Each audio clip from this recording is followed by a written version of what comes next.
la serie A. Desde el papel para el plotter, ¿no? Esos, si ustedes han ido al centro de Lima y han visto cómo imprimen las gigantografías, hay plotter para acero. Ahora también hay plotter para mucho, para propaganda, para como lo llaman, para publicidad, ¿no? Que son mucho más grandes. Pero eso es otra cosa, ¿no? Nosotros estemos hablando de los plotters para imprimir planos, mapas, etcétera, ¿no? Que son desde el acero hasta, pueden imprimirte hasta la 8. Entonces se utiliza la serie A. Aquí está la manera correcta del uso de la regla T, ¿no? Ahí estamos viendo el tablero, ¿no? O puedes tener una mesa, ¿no? En tu casa, y la mesa, pues tú puedes poner tu regla T y correrla hacia arriba y hacia abajo.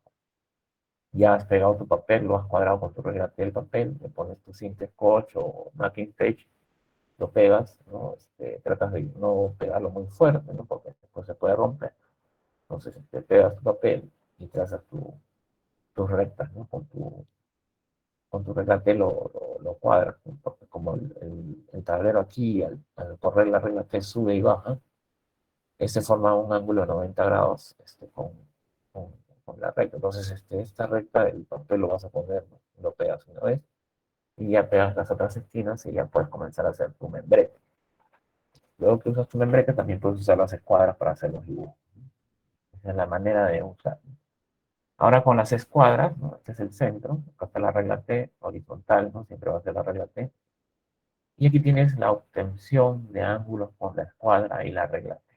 Pues si tú pones, en principio, la escuadra de 30 y 60 grados en esta forma y pones encima la regla de 45 grados, vas a obtener el ángulo de 15 grados.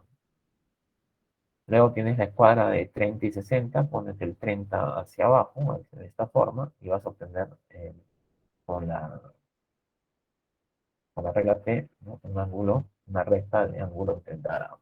Cambias de escuadra, que es la de 45-45, y puedes hallar pues una recta de 45 grados. Cambias de escuadra a la de 60, la mueves, el ángulo de 60 lo pones hacia el centro, ¿no? Cerca hacia el centro, y dibujas una recta de 60. Luego volteas la escuadra de 60, ¿no? Y pones la escuadra de 45 encima y vas a obtener un ángulo de 75 grados. Y luego la escuadra de 30-60 la pones, digamos, vertical y vas a obtener el ángulo 90 grados. Y así puedes ir conjugando con las escuadras, ¿no? Moviéndolas y vas a obtener los mismos ángulos en los cuatro cuadrantes, ¿no? Entonces, no es nada del otro mundo, no es trazado por las escuadras. Entonces aquí tenemos los trazados con la escuadra de 45 grados, entonces vas a tener 90 aquí, y aquí si trazas una de 45, vas a tener dos rectas que van a dividir los cuadrantes en 45 grados cada cuadrante. Y aquí los trazados con la escuadra de 30 a 60 puedes obtener pues, los ángulos de 30 grados. Tienes acá 30, 60, 90, 120, 150, 180. Entonces tienes, ¿no? 180 y puedes dividir pues los cuadrantes en cada 30 grados. Entonces eso es todos los ángulos también respecto a la horizontal. Aquí con la horizontal. Entonces una vez que tienes todos los ángulos que tú puedas medir, puedes también dividir en cada 15 grados. 15, 30, 45, ¿no? Y así hasta llegar a 90. Entonces ahí tienes, ¿no? Las diferentes obtención de ángulos por las escuadras y la regla T. Eso es el manejo.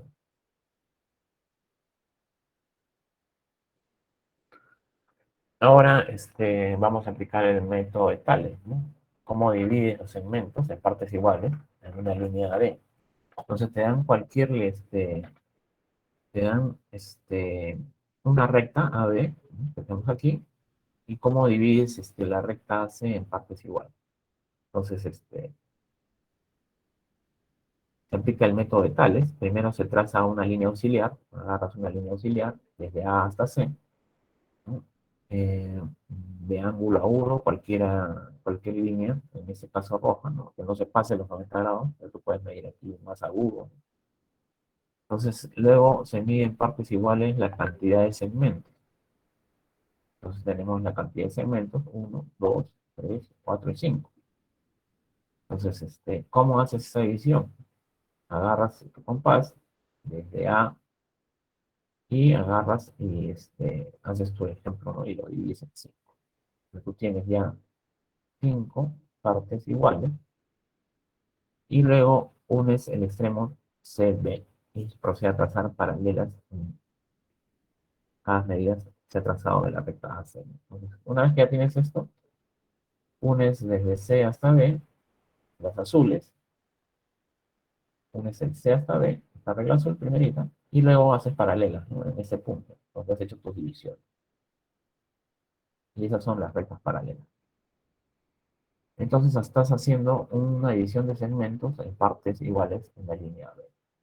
Entonces, los, digamos, segmentos que has hecho de A a C, también los has hallado en A, B, ¿no? Y tienes uno, 2, 3, 4 y 5 segmentos igual.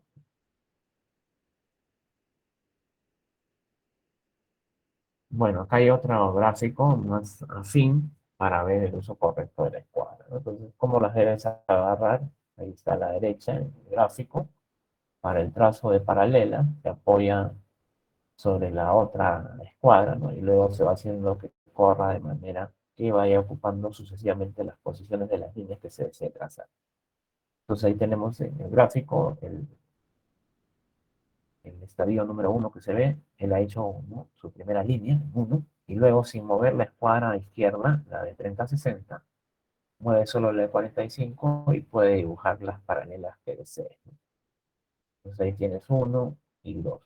Luego puedes mover la escuadra de 30-60 y cambias el ángulo y también puedes dibujar las paralelas y también puedes dibujar perpendiculares con la regla de 45 grados. Entonces, si tú tienes, primero haces tu paralela en el estadio uno, giras la escuadra de 45 y ahí es su perpendicular, ¿no? Porque la escuadra de 45 grados tiene esa particularidad. Tú puedes dibujar en 45-45 una recta y giras la escuadra y encuentras su perpendicular. Entonces no habría problema en ese uso de la escuadra.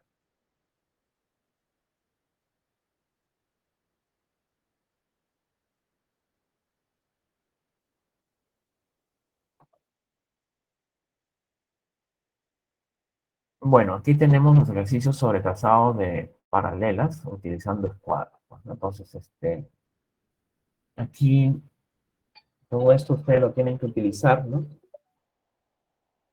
Eh, lo tienen que utilizar para hacer con sus escuadras. Esta es su primera lámina que van a usar. Pero antes vamos a ver un video de cómo utilizar las escuadras.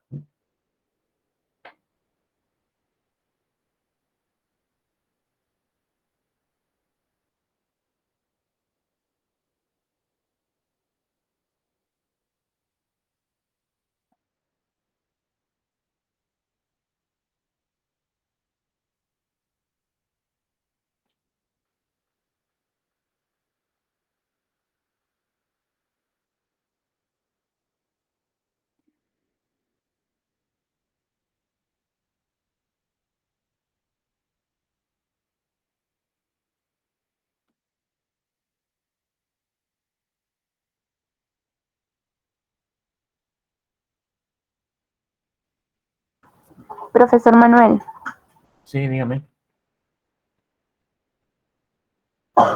la tarea del membrete, ¿dónde se va a subir? Porque en el SGA no hay para subir, solamente hay para subirlo del laboratorio. Sí, eso lo vamos a, mientras que ustedes hacen su tarea de hoy día, ahí lo voy a ingresar en la tarea de hoy y ahí lo van a subir. Porque el membrete es que ustedes ya tengan su membrete hoy día y encima de ese membrete van a dividir la hoja ahora, como les voy a explicar más adelante. No se preocupen. Y una vez que terminen su Ok, tarea, profesor, la suben ahí. y para lo del AutoCAD le tomamos screen a la pantalla y lo subimos, ¿no? Claro, le toman un screen al trabajo que has hecho,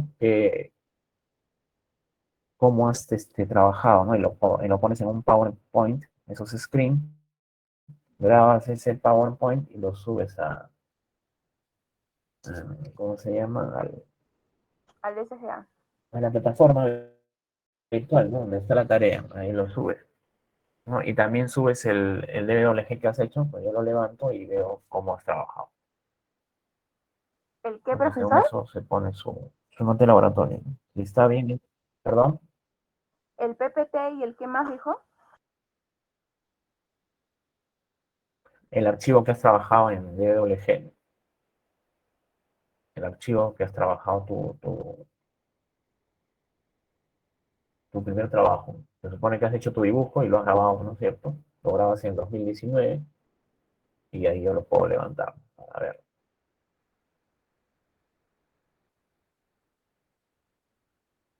¿alguna consulta más?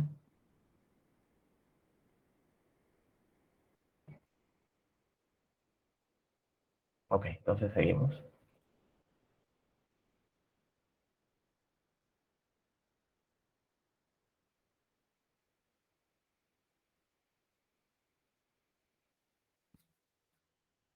El dibujo técnico se inicia gracias a la necesidad de la primera representación. Ya, vamos a ver este video.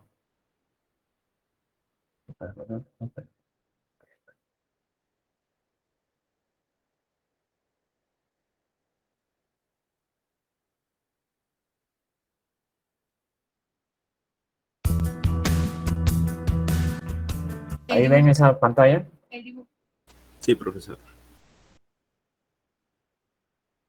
Ok, muchas gracias. técnico se Entonces inicia seguimos. gracias a la necesidad de grafismos o dibujos. Las primeras representaciones que vemos son las pinturas rupestres, es decir, dibujos encontrados en cavernas y rocas. En ellas se intentaba representar la realidad que le rodeaba, animales, astros y al propio ser humano, incluyendo su estado anímico. Las primeras pruebas escritas de la aplicación del dibujo técnico tuvieron lugar desde el año 1650 a.C. con el escriba Ahamés y sus primeros cálculos sobre pirámides, Tales de Mileto en el año 600 a.C. con escritos de geometría, Pitágoras en el año 500 a.C. con teoremas de poliedros. Euclides en el año 300 a.C. escribió sobre dibujo y geometría. Luego Arquímedes sobre cálculos de volúmenes y en el 200 a.C. Apolonio estudió las curvas cónicas. Hacia el año 30 a.C., el arquitecto romano Vitruvius escribió un tratado sobre arquitectura. Leonardo da Vinci, por ejemplo, en el año 1000 usaba dibujos para transmitir a los demás sus ideas y diseños para construcciones mecánicas y muchos detalles de sus dibujos existen hoy en día. Él y muchos otros personajes posteriores dieron sentido crítico al dibujo. Más tarde lo haría Gaspar Monge, matemático francés con estudios profundos sobre geometría descriptiva. En la época clásica y Edad Media, las imágenes y dibujos se transformaban en símbolos abstractos y desde ahí los dibujos siguen siendo uno de los principales apoyos, pues ya no se construyen solo pirámides, palacios, coliseos y templos, calculando alturas, desniveles y muchos elementos fundamentales hoy en una construcción. Ya en la época contemporánea, el dibujo está presente en casi todas las actividades humanas. La imagen que representamos del mundo es un dibujo que mentalmente nos hacemos de él para comprenderlo y ordenarlo. La escritura misma está hecha con letras que son dibujos diseñados por el hombre para podernos comunicar. Los signos convencionales con los que a diario convivimos en señales de tránsito, medios de comunicación y computador son también dibujos y de igual manera están presentes en los proyectos de diseño industrial, arquitectónico y hasta en diseño de modas. Hoy en día el dibujo no es solo lápiz, tinta o crayones sobre papel. Es también el mouse del computador, la pantalla, la fotostática de unas líneas o los vectores gráficos obtenidos por medio de una tabla digitalizadora. Un dibujo técnico es entonces el medio por el cual nos podemos comunicar de forma tecnológica y, por tanto, es un lenguaje universal con el que podemos construir a partir de pequeñas y grandes obras industriales que serán de uso y beneficio para la humanidad. Por ser un lenguaje técnico, requiere de información precisa, de normas internacionales, de convenciones estandarizadas, de cálculos matemáticos y de formatos de presentación. Desde fines del siglo pasado, el dibujo técnico ha alcanzado la era digital con la ayuda de programas de CAD, diseño asistido por computador. Por eso es tan importante su estudio y su comprensión en nuestra formación académica y personal, sin olvidar que el dibujo manual es el más importante y que el dibujo digital es solo una herramienta que proporciona perfección y rapidez. Las opciones del dibujo están presentes en la industria, en la navegación, en la construcción y en todo lo que requiera el ser humano para su localización y ubicación. A diferencia del dibujo artístico, el dibujo técnico es frío y preciso. Requiere de normas técnicas, de elementos estos y sobre todo del dominio interpretativo, por lo cual un dibujo técnico solo tiene una única interpretación para su ejecución. Clasificación del dibujo técnico. El dibujo técnico se clasifica en los siguientes grupos. Dibujo geométrico. Se caracteriza por describir técnicamente las diferentes construcciones geométricas que se representarán en un dibujo técnico. Por ejemplo, rombos, elipses, trapecios, óvalos, polígonos, etc. Incluye el diseño y el cálculo matemático. Dibujo arquitectónico. Es aquel que se caracteriza por presentar arquitectura, sea como detalle o espacio. Puede ser expresado en plano, perspectiva o axonometría. Este tipo de dibujo se hace pensando en las personas que habitan esa arquitectura, muchas veces con sus medidas, es decir, antropometría. Otros aspectos como el color, cálculo, los espacios y el trabajo conceptual son relacionados con el diseño arquitectónico. Dibujo mecánico. Se emplea en la imitación de piezas o partes de máquinas, maquinarias, vehículos, naves y máquinas industriales y herramientas. Se usan diferentes conjuntos de planos como los de conjunto, de despiece, de pieza y de montaje para representar grandes o pequeños proyectos. Dibujo eléctrico. Este tipo de dibujo se refiere a la representación gráfica de instalaciones eléctricas en una industria, oficina, vivienda o en cualquier estructura arquitectónica que requiera de electricidad. Mediante la simbología correspondiente se representan acometidas, caja de contador, tablero principal, línea de circuitos, interruptores, tomacorrientes y salidas de lámparas, entre otros. Dibujo electrónico. Representa los circuitos que dan funcionamiento preciso a diversos aparatos que en la actualidad constituyen un adelanto técnico como las computadoras, televisores, radios y otros.